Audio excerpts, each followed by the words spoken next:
All right, we're into week 7, and week 7 of our 8-week class, and this is 20th century information. This is the last of our PowerPoint videos that we'll take a look at for this class. I know, exciting. You'll miss it, I'm sure. At any rate, 20th century magic, I'm calling it. The new Library of Alexandria, the new Silk Road, all at the speed of light. Yep, we're talking about new technology that attempts to, at least, take a look at who we are today and how technology has really helped to define society in our own lives. So this is coming from McClellan and Doran's chapter 19. And in particular, they're taking a look at how when we started this class, we talked about how early civilizations developed writing and math and hydraulic technology in order to establish their civilizations, but also they talked a lot about how these technologies were sponsored, supported by governments, and typically supported by governments in order to sustain those very governments. So central governments often supported math, writing, astronomy to serve that government's needs. When we move into the 19th and 20th centuries, we're going to see that governments and industries recognize the possibilities of applying theoretical research to the problems of technology and even industry. Right, so we're going to see a closer connection to science and technology than we've ever seen before. That's why when we began this class, many of you might have suggested or even thought to yourself, oh, well, science gives us technology, and so science comes before technology. And McClellan and Doran will suggest that it's really only in the 19th and 20th centuries that we actually can show that. That before they suggested technology comes before science. So various examples in this chapter, and we will not have time to go through them all. But absolutely, we're going to see pure science research go into warfare. And in particular, we have the example of the atomic bomb, the hydrogen bomb, associated with World War II and ending that terrible conflict. And as you know, the presence of those weapons, the use of those weapons, the threat of those weapons still helps to shape who we are in the world today, politically, diplomatically. Medicine. In this chapter, McClellan and Doran will talk a lot about Western medicine as being a science-based technology. And they'll specifically say if you compare that to Eastern medicine of India and China, you'll see a little bit of a difference in the Western world. Pharmacology as well. There have been some extraordinary advancements in pharmacology, as you know. And again, McClellan and Doran will go through these extraordinary developments that have happened in the 20th century. And then finally, this image that you have here is of the genome.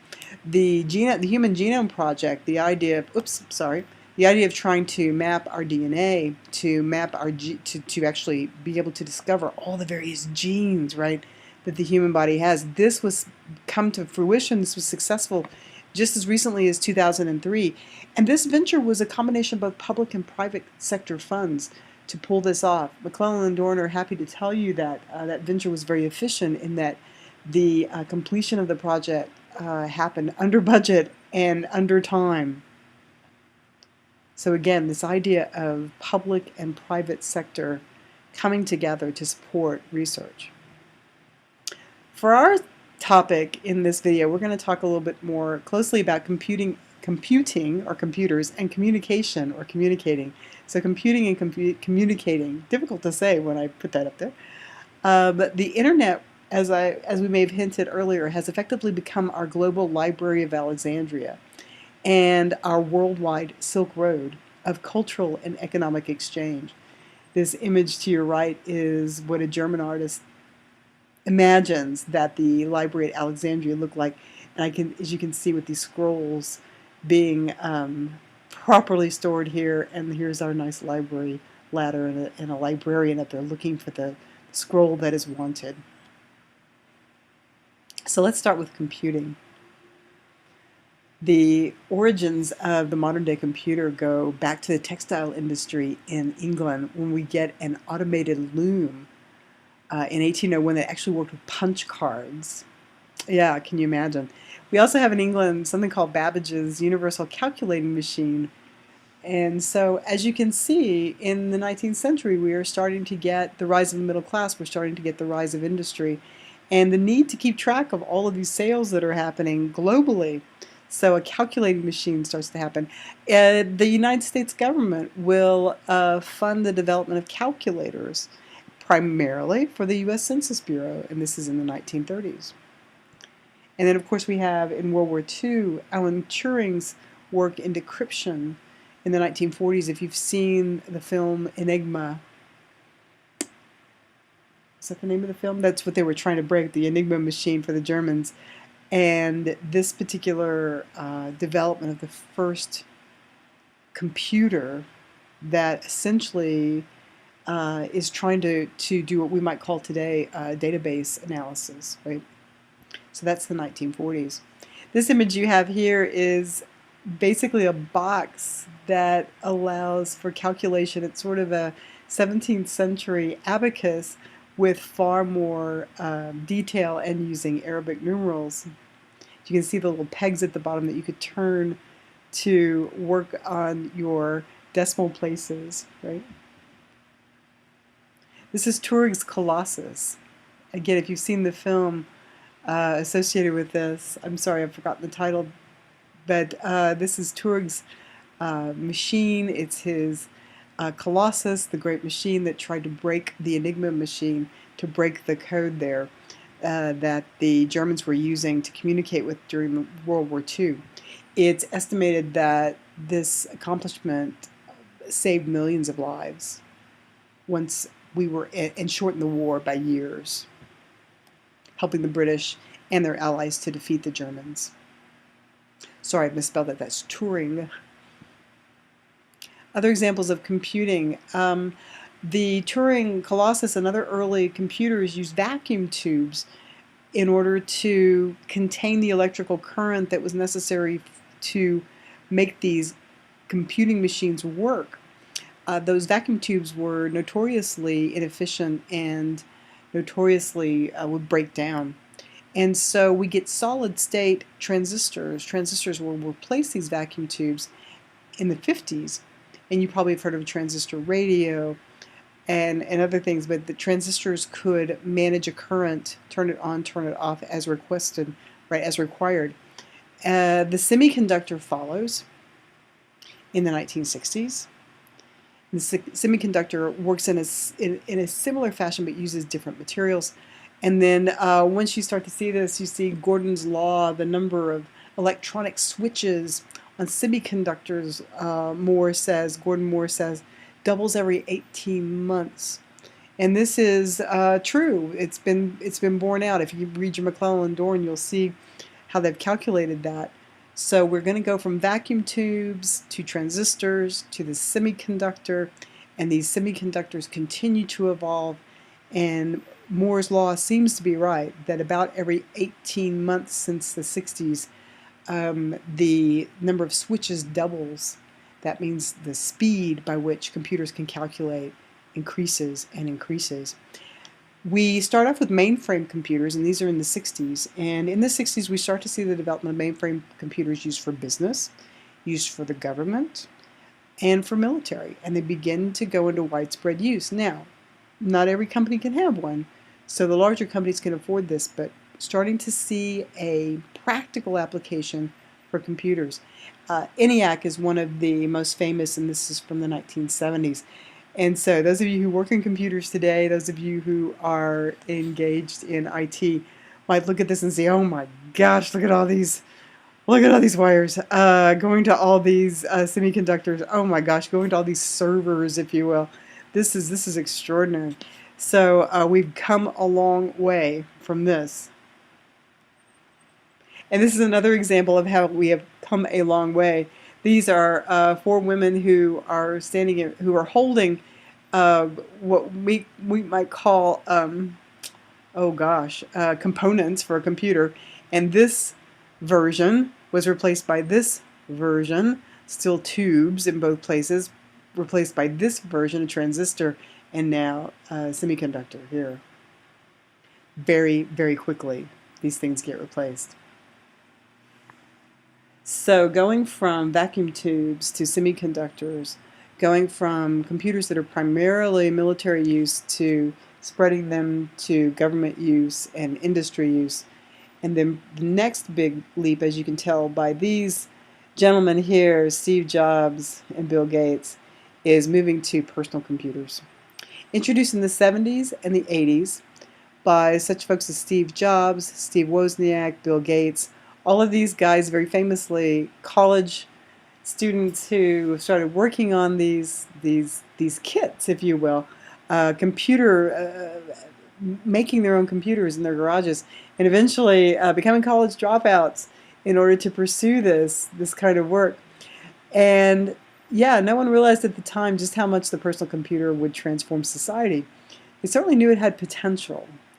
And even in the days of Bill Gates, we have this understanding that, in the early days of Bill Gates and Steve Jobs, we want to try to figure out a way to have a computer in our pocket at all times. And we're in the 70s and the 80s were just the beginnings of those ideas. So we knew it had that potential. We just didn't know how much potential it had to change society in which we live today. One of the key developments in computing that's really going to make a difference is the idea of networking computers. So you can have a personal computer on your desk, but how can you network it with someone else's computer? How can a smaller business, if you will, have the kind of computing force of one of those mainframes in a larger business? So how can we make computers smaller, more effective? How can we network computers not only in business and government and the military, but how can we network computers across institutions? So it's one thing for the Pentagon to have a computer network set up in the Pentagon, connecting all the various offices of people there. It's another to have that network of computers in the Pentagon speak with some security to other military units, right? Let's take that even further and let's talk about universities and research labs talking to each other. How can we go from, say, government institutions talking to each other, which is one element, to independent universities and research labs also talking to each other, right? So that's a big step.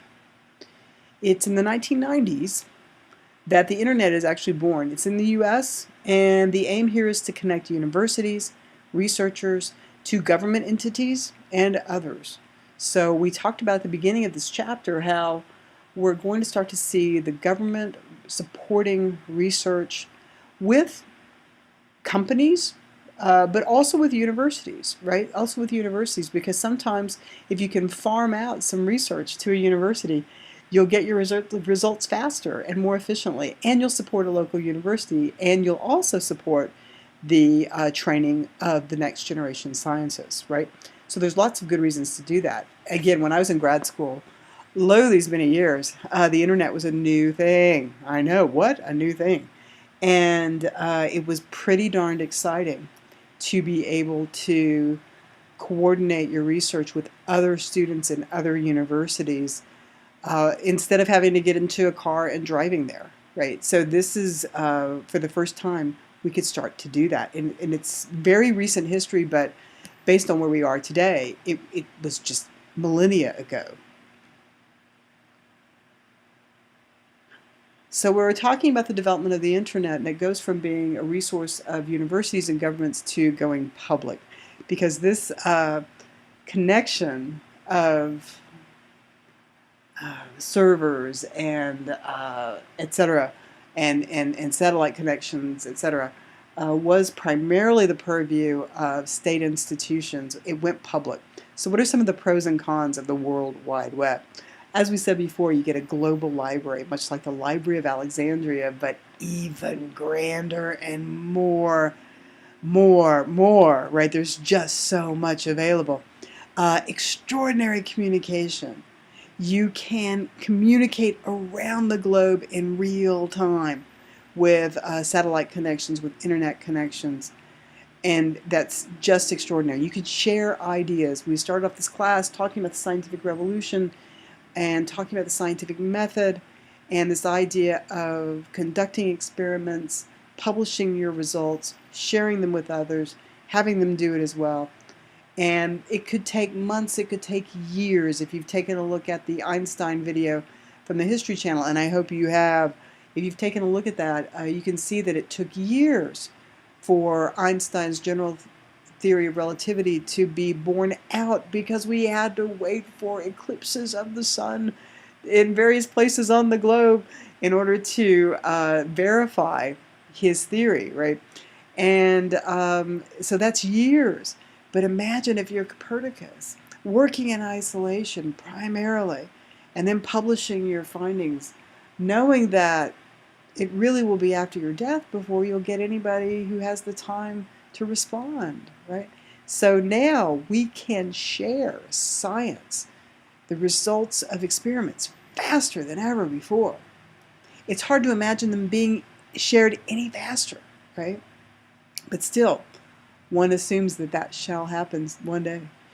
The downsides, the cons of the internet, of this kind of computational power. How trustworthy? How are certain sites, right? What sorts of ideas are we sharing worldwide at breakneck speed? We talk about that the internet is dominated by pornography. The internet is dominated by gaming, right? By entertainment. And some of these things are abhorrent to us. Some of these things we consider to be time wasters. Certain cultural elements of Western culture, certain cultural elements of Eastern culture, you might not want your children to engage in, depending upon which culture you're in, right? So there are some questions to be asked. Are we more connected with one another, or are we more alienated from each other? Because that's one of the things we constantly ask about, this extraordinary ability to use technology. We're taking an online class here. I'm crafting an online class, seemingly talking to myself in the middle of my living room while I'm preparing this video for you. I look like a crazy person. So I'm having a class in my living room with no students in front of me.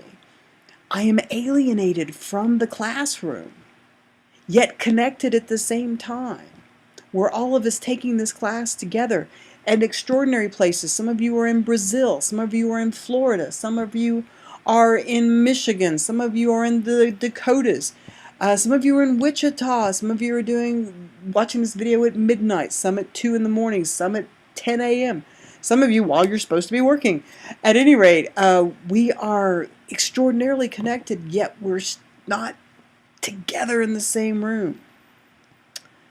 This image is meant to show you this is actually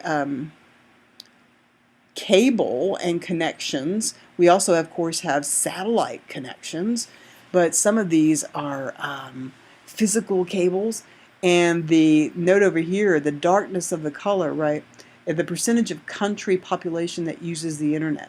So the lighter the color, the higher percentage of the population. And it looks like Canada's at 100%. I don't know that you can say that, but somewhere between 80 and 100. We in this country are just below 80%, right? So just a little lighter. And so that's very interesting. Why would we need to know that?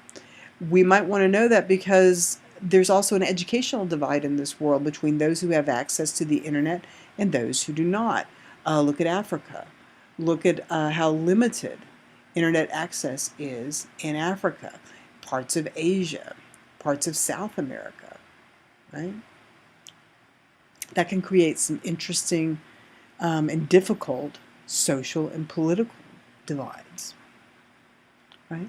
So we've been talking about computers and talking about them not only in their ability to help us answer questions, break codes, calculate bills and inventories, but also to communicate. So the other element we wanted to talk about a little bit before we leave is communications. And I love this image of this old phone. So I entitled this very slowly, very smartly, I suppose, Getting Wired and Going Wireless. So there's a combination of this. Can we get telephones to people? How do we communicate with people before the age in which we are? So of course the telegraph. We know the telegraph, we know the telephone. These two wired connections helped us to communicate with each other in a very limited fashion, right? If you got a telegram from someone, that telegram would be printed at typically a Western Union office, and then that telegram would be delivered to your home, much like the mail is delivered today. Or you could go to the Western Union office and try to send a telegram or pick one up.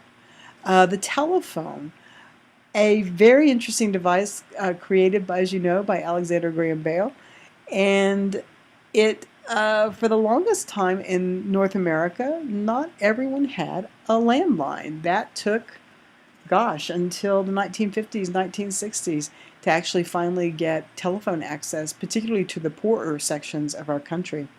The radio comes along, and that starts to give us not only access to entertainment and news and information, but starts to connect us across our country in an interesting fashion for the first time. That's listening. It's a passive connection, right?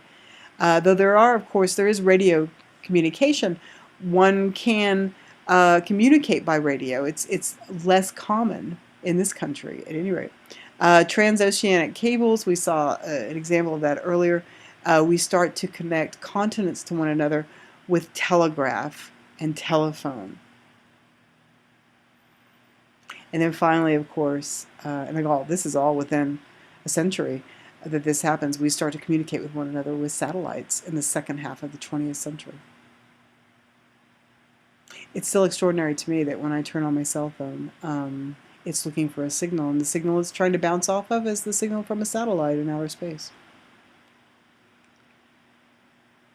So, 1970s, first cell phones were invented, and they're very expensive, over $1,000, $2,000 for a cell phone, and very difficult to use, typically used by people with a lot of money in business districts or in government who had a short range, not a lot of roaming charges, right? In 1982, one of the things that contributes to the development or the explosion in personal communication devices, if you will, is that the AT&T monopoly was broken up by the federal government. This is Ma Bell, often called Ma Bell. The Bell system broken up, so Southwestern Bell, Pacific Bell, used to have a monopoly on landlines, if you could imagine. I know that hasn't been around since your lifetime. And so when the U.S. government basically forced AT&T to break up because they were considered a monopoly, that opened up telecommunications to a wider variety of competition. And it also led to, many believe, an explosion in development of different forms of telephones, different forms of cell phones. And by 1987, we go, again, in the 1970s, the first cell phones, very limited, very expensive. By 1987, we have 1 million cell phone users. That's worldwide, but still, that's quite a few within just less than 2 decades, probably just a decade and a half, really. And then by 2004, 1.3 billion mobile phone users, 1.3 billion, that's about 20% of the world's population in 2004. That's from McClellan and Dorn. And then today, estimated, and these are probably a few years old, probably from 2014, 2012, maybe even, cell phone users today number 6 billion. So 6 billion cell phones out there. That's from InfoPlease and also the CIA World Factbook. Smartphone use is expected to rise to over 2 billion by the year 2019. So that's just not cell phones in general, but that's actual smartphones, drones, iPhones. I said drones, that's not the right term. Sorry. At any rate, iPhone-like in Androids, that's the word I'm looking for. Androids and iPhones.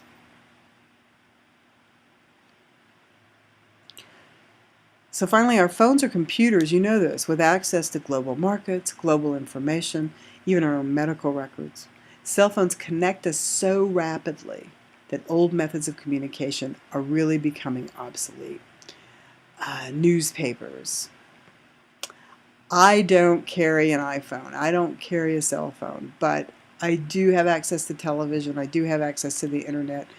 And the news I have access to gets to me long before that newspaper does that hits my porch every day.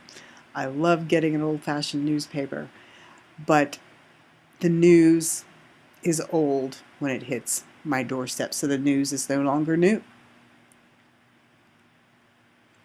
So with this rapid communications, computer power, what all does this mean for society? There's certainly lots of benefits, right? Access to emergency help, access to democracy. We can follow issues. We can respond to issues. You may not like all of the various social media pages, but we can email our representatives. We can get information on issues happening not only in our local communities and our national communities, but also globally. National security issues with regard to communications, right? We can be made aware of dangerous issues, but also our national security might be compromised with this ease of communication, right? We can use cell phones to detonate bombs. That's striking to me. It should be striking to you that this technology, which is meant to do so many interesting things for us communication-wise, business-wise, can also be destructive in a way. Biometrics, right? One of my favorite things is my Fitbit, and I can, if I had an iPhone, I could sync it up to my iPhone, and my iPhone would constantly tell me what my pulse rate was, how many calories I've consumed today, how many steps I've taken, so how much sleep I got last night. So I don't know how useful all that is, but I could get it. Criminal justice issues. I don't know if you've heard recently, but there have been folks who have offered an alibi, say, for some crime, and then when the police went to check it out, they were able to get access to their Fitbit and know exactly where they were the night before at 10 p.m. And if it didn't jive with the alibi that they gave them, or the story they gave them, they could use it to counter that information. So there are some problems. There are some interesting issues. Personal security, your personal information can be violated. Your whereabouts can be known if the GPS information, the locating information is activated on your phone, right? Privacy. I fear that people younger than myself are never really going to know what privacy is. That's just me. I think we've lost some of that. If you know me, you know that I'm nodding my head here, thinking about this, contemplating it. Privacy. We've lost the element of that. Economic development. There's a lot we can do with economic development if we only have cell phone and communication access, right? So whether it is things like Amazon.com or eBay, or it's giving communication to folks in India or Africa who want to start their own business, having access to a handheld computer makes all the difference in the world to someone who's trying to create a startup. Education. We can use these extraordinary communications and computer powers to educate folks in a way that we've never done before. Right? It's amazing the kind of online education that we can do, certainly what we're doing now, but that we can do in long distances, we can do with TED Talks, we can do with all kinds of approaches to education. People who have difficulty with traditional education formats might find that these are better. The weather, we can check the weather right this second. Yes, you can just look out the window, but you can also see storms coming, and that's certainly very important for the places like where we live. Household monitoring. You can monitor so much in your household today, from security to temperature to lights to music, ambiance. There's so much you can do. Oh my gosh, and toxins, right? There's all kinds of ways to monitor your household. I guess I would sort of wrap up this discussion by thinking about some of the same old issues we've had in civilization. And we started off the class talking about technology, and here we are in technology again. but applied science has transformed human existence. I have here human health.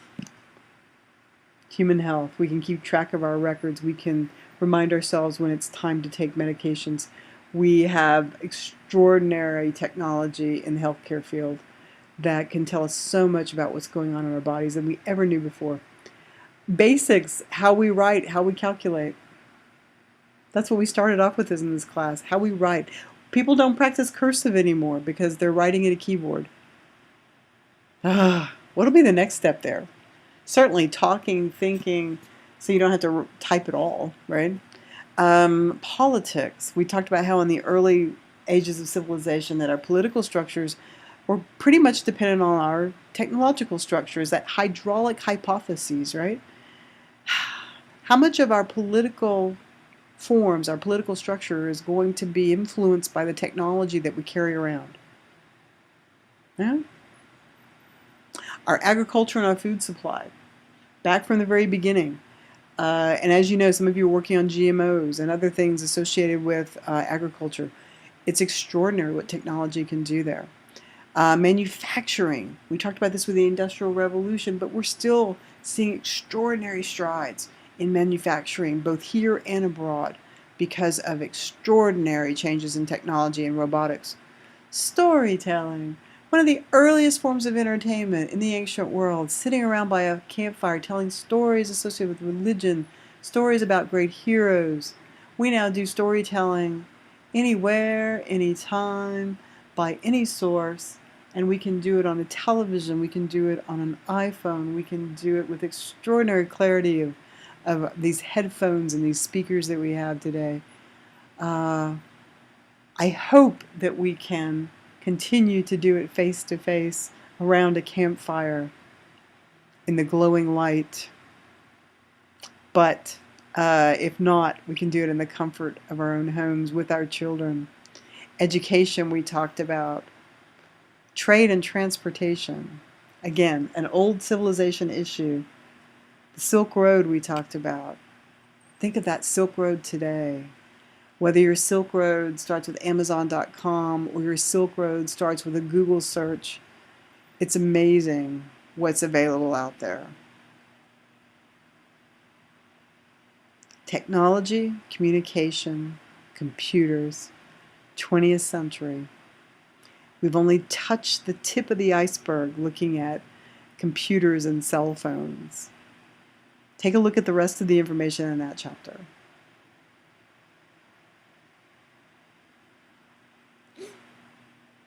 Law and criminal justice. We talked about Hammurabi's Code. We talked about that approach. And even today, whether it's crime detection, forensics, monitoring, or just trying to make that experience for inmates something that's actually corrective as opposed to something that hardens a person, right? Things have changed dramatically because of the advent of 20th century, now 21st century, technology and computing and communication.